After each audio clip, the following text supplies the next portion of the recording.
Friday, March 23. This is the news on PBCJ. I'm Simone Absalom. There will be a place for the 39,000 students sitting the Grade 6 Achievement Test, GSAT, today. That's the assurance from Junior State Minister Floyd Green. Education Minister Ruel Reid says preparations have been completed despite the recent industrial action taken by some public school teachers. There are signs that there might be oil reserves beneath Jamaica's soil. An agreement with the Petroleum Corporation of Jamaica and Tullow Oil, an international oil and gas exploration company, will see the first ever 3D seismic survey in Jamaica to determine whether or not the oil is present. During a JIS think tank session recently, Group General Manager of the Petroleum Corporation of Jamaica, PCJ, Mr. Winston Watson, said that he is sure that something will be found. The survey costs about $60 million, which is being covered by Tullow Oil. According to Mr. Watson, in the case of a positive outcome, Tullow Oil is going to be reimbursed their investment and will have the rights to process and sell the oil. Jamaica is going to be paid a percentage of the revenue, which may increase over time. What we have decided is, if here's some data about Jamaica, and if you want to take a chance, then we're willing to share the spoils with you, but you have to put up the money, take the risk.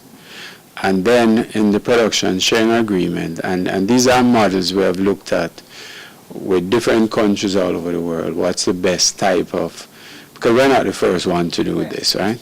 So we look at probably what's the most reasonable or the best type of model that you can use to ensure that the country gets a benefit.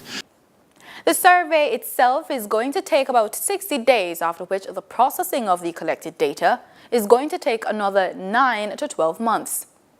According to PCJ, the process is still in its early stage and far from bringing any revenue to Jamaica. The PCJ launched a public educational campaign on the issue earlier this month. Major plans are being made to bring significant economic activity to the historic town of Port Royal. Prime Minister Andrew Holness told the House of Representatives on Tuesday that plans have Port Royal facilitating the arrival of cruise ships, and they are near to completion. The Prime Minister gave details on work being carried out by the Port Authority of Jamaica, PAJ, to allow cruise ships to dock at Port Royal.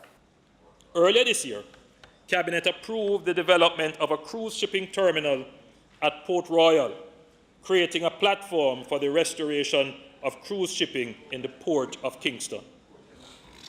Port Royal is one of the most fascinating locations in the entire Caribbean, with well over 500 years of incredible history, full of the most interesting characters to ever have lived. Since the devastating earthquake which suddenly sank most of the town, in its heyday, it has been sitting below the surface of the water for over 300 years, silently waiting, an asset for Jamaica. Mr. Holness says that the government has pledged its full support to a major private sector plan to help clean up the environment via a plastic bottle return program. He says that the support to the private sector plastic bottle return proposal is a sign of the administration's commitment to protecting the environment. After serving one of Jamaica's largest conglomerates in various capacities for 36 years, former chairman and chief executive officer of Grace Kennedy Limited, Douglas Arain, will formally retire from the board of directors effective May 30, 2018. The decision is in keeping with Arain's previously stated intention to gradually reduce participation on corporate boards in order to spend more time with his family, as well as on philanthropic work, particularly in education, entrepreneurship by young people. Professor Gordon Shirley, chairman of Grace Kennedy, said Arain's outstanding service to the conglomerate and the country has been invaluable. In honor of Jamaica's fifth Prime Minister, Edward Seaga, the North-South Highway is to be named after him.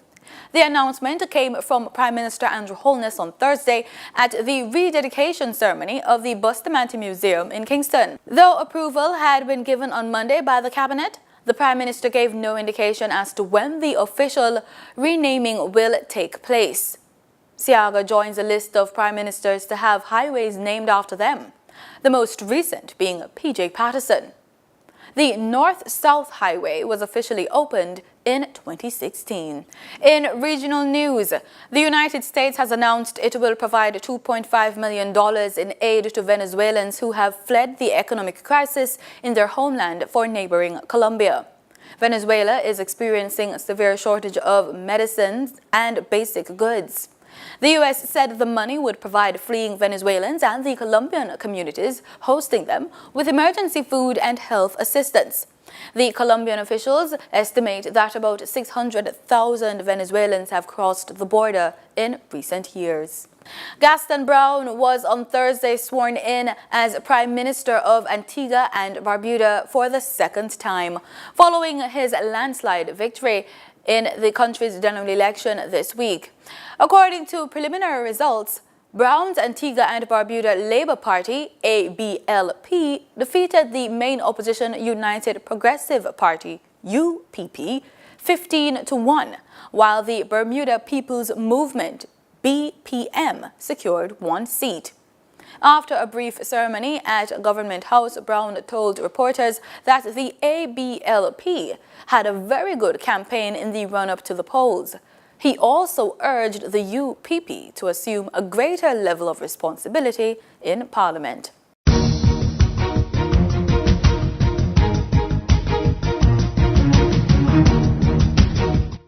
In sports, sprint star Usain Bolt is set to train with German team Borussia Dortmund on Friday. The club says the 8-time Olympic champion, whose last race before retirement was at the 2017 World Championships, will participate in an opening training session with the coach Peter Stöger's side.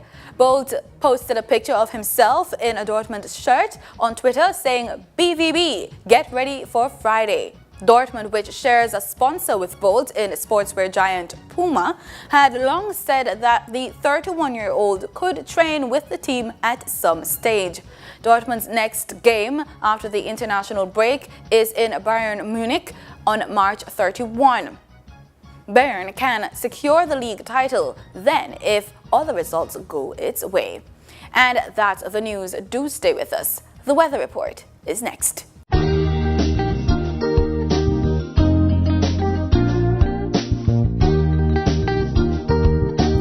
This is PBCJ's weather report. Thanks so much for staying with us. Let's start with our local currents. In Kingston this afternoon, the temperature is just about 29 degrees Celsius. We're also seeing a forecast of possible showers throughout the day for certain areas in Kingston. Let's take a look at what could happen today over there in Montego Bay, St. James. Temperatures between 23 and 27 degrees throughout the day. Also a forecast of scattered showers in certain areas. We're seeing that the temperature is set to go down to just about 10 degrees Celsius this evening. And across the island today, we can expect scattered showers across most parishes, cloudy conditions in other areas as well, especially over there in Negril. We're seeing temperatures between 27 and 31 degrees Celsius.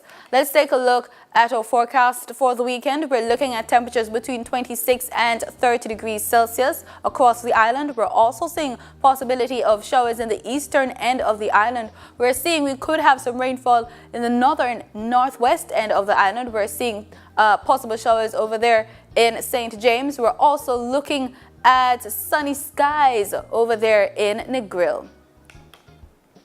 In our forecast for the region tomorrow, we're looking at a possibility of showers in the eastern end of the Caribbean. Pretty sunny out. Forecast for the western end, especially over there in Havana, Cuba, and over there in Nassau, Bahamas. Some cloudy conditions expected as well. We're looking at temperatures between 23 and 30 degrees Celsius.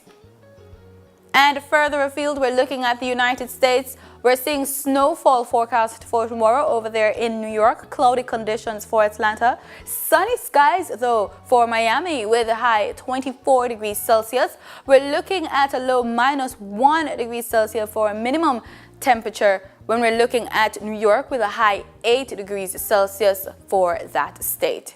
And that's it for the weather report. Thanks so much for making it PBCJ. Remember, we are the People's Station.